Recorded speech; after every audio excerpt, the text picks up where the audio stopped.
Hey guys, welcome back to another video. My name is Michael, and today I want to talk about a problem that I struggled with this year that involves my use of the camera.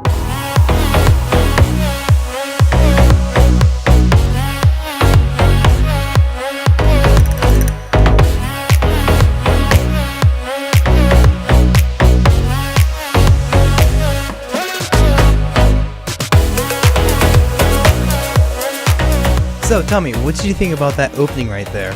Did you think it was high quality? Did you think it was a good shot? Something that I've not been doing this past 2 years, ever since I've been, filming with this camera that I have. I've neglected filming at 60 frames per second because my camera can only shoot 60 frames per second at 720. However, a few weeks ago, I did shoot this at 60 frames per second at 720, and as you can see, I'm actually really pleased with it. I'm actually kind of super bummed that I kind of held myself back for the past year just because I was uncomfortable with the idea of shooting at 720p. So in today's video, I was hoping I could show the process as to how I made that segment and also explain to you why you really shouldn't let numbers like 720 hold you back from filming, because it will just hold you back creatively and you might miss out on some great moments. I found this new inspiration to start shooting more B-roll at 720. Let's hop over into Premiere and show you how I edited this footage.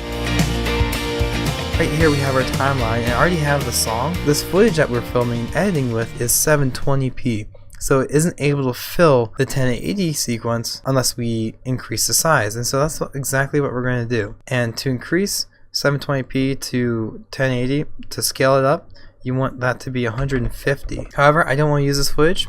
Like I said, we already saw what we're going to work on today. So I like how the foreground is interacting with the blue bucket there in the water, and so we're going to do I for in, O for out, and then we're just going to drag this video clip. Alright, so now we have our footage, but now we need to resize it all. Go to motion, scale that up to 150 like I said before, okay, and automatically right there we have it all set to fit this 1080p frame.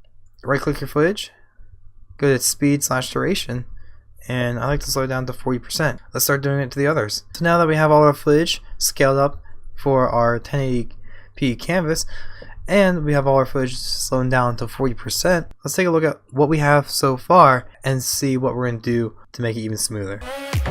As you can tell, it's a little jittery, still a little shaky, but we're able to combat that with a lovely effect, warp stabilizer. And I know I'm blocking it here, and then you're going to click and drag warp stabilizer and drop it on all your footage. It gets red, so I'm not actually able to do this, and that's because when you mess with the dimensions or you mess with like the speed of a footage, you can't warp stabilize it on this sequence here, on this timeline. So what you actually have to do, if you can see up here, I already have some nested sequences.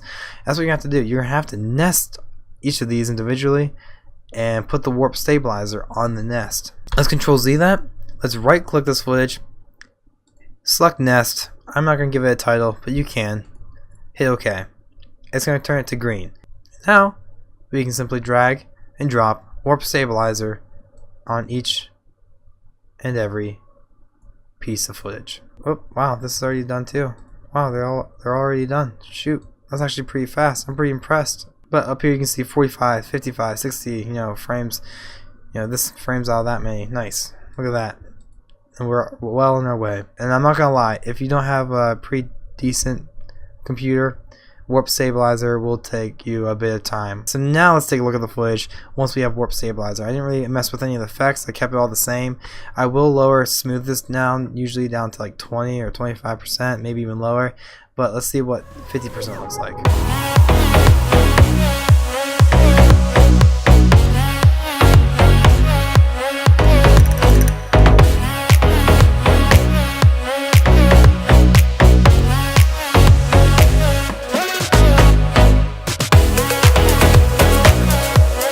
I really do hope that I was able to articulate the points I was trying to make and really inspire you to get out there and start using your camera to the fullest. That being said, I have a few more words to say to you. After that, let's get out and go out and shoot. Let me further convince you why you don't need 1080p footage for your B-roll segments. Let me guess, you are probably watching this video on your phone. When was the last time you watch a YouTube video on a PC, on a desktop, on your Mac, on a computer. Probably don't watch YouTube that much on a computer. But when you're viewing video on a small device such as your phone, 720p actually looks pretty good. You cannot tell the difference between 720 and 1080. Once again, guys, thank you so much for watching this video. I really enjoy making this sort of content. Sorry, I'm shaking the camera. Always stay creative, keep teaching yourself new things, and I will see you all in the next video. Bye.